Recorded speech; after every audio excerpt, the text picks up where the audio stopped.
টেকনাফে গোসলে নেমে এক মাদ্রাসার শিক্ষার্থী নিহত হয়েছে, আরও 2 শিক্ষার্থী নিখোঁজ রয়েছে। রোববার সকালে টেকনাফ সদর ইউনিয়নের মেরিন ড্রাইভ শিশু পার্কের দক্ষিণে খুনকারপাড়া নারিকেলবাগান ঘাটে এ ঘটনা ঘটে। স্বজনরা জানান, মাদ্রাসার হেফজ বিভাগের 10 থেকে 15 জন শিক্ষার্থী সমুদ্র তীরে ফুটবল খেলতে যায়। খেলা শেষে 3 শিক্ষার্থী সমুদ্রের পানিতে গোসল করতে নামে।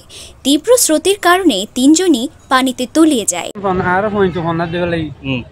সকালে বলে মরলে আর খুশি করি আর খানা টানা খাই, খানা টানা খাওয়ার পরে মানে তারা মলে সব মহিষ খেলা খাই, খেলা হার পরে মানে পরে আর গোসল করছি কিন্তু হারি গিয়ে শুনি আর দৌড়ে দাঁড়িয়েছি দেখি তারা আর তখন শুধু নদীকে আর দৌড়ে দাঁড়িয়ে তোমার ভাই তো বল খেলার মধ্যে বল খেলা শেষ করি দূরের মধ্যে আসে তারা গোসল করতে লাগবে পয়েন্ট শিক্ষক ওরে পয়েন্ট গোসল করতে লাগবে গোসল করতে আমার মধ্যে নাকি পয়েন্ট গোসল করতে 3 জন নিয়ে চার করে পানির বাসায় দূরের মধ্যে কিছু 2-4 জন মানে পুরা মানে ওর আসছিল তারা উঠতে গাই আর 3 জন নামের কথা নাই শিক্ষক হয়ে আরে পুজোরও দেয় জাম মারছে বাসায় পারলাম জামার আমার এখন পুজোরও তারা তো না বা পুজোরও বাইরে গিয়ে পুজোরও মানে মধ্যে পারে রাস্তা তখন যাই 13 জনের পয়েন্টে তাকে তো এসে দোয়াতে জন যাই মায় টাঙ্গে গেল আমি পুজোরও বাসার দেয় চলার মধ্যে আর পয়েন্টে পানির ভিতরে ঠেঙত বাজছে এদের মধ্যে তার তুলে এসে আবার যাই পুজোরও যায়নি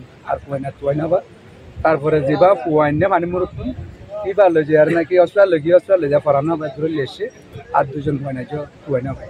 ওই 3 শিক্ষার্থী হলেন আবুল কালামের ছেলে নূর কামাল, মোহাম্মদ নজিরের ছেলে নজরুল ইসলাম এবং কোরবান আলীর ছেলে ইমরান। স্থানীয়দের সহায়তায় নূর কামালকে অচেতন অবস্থায় উদ্ধার করে টেকনাফ উপজেলা স্বাস্থ্য কমপ্লেক্সে নেওয়া হলে কর্তব্যরত চিকিৎসক তাকে মৃত ঘোষণা করেন। এখনও নজরুল ইসলাম ও ইমরান নিখোঁজ রয়েছে। তাদের উদ্ধারে বাংলাদেশ কোস্টগার্ড ও ফায়ার সার্ভিসের একটি দল কাজ করছে বলে জানিয়েছে স্থানীয় প্রশাসন। News desk, TTN, Cox's Bazar.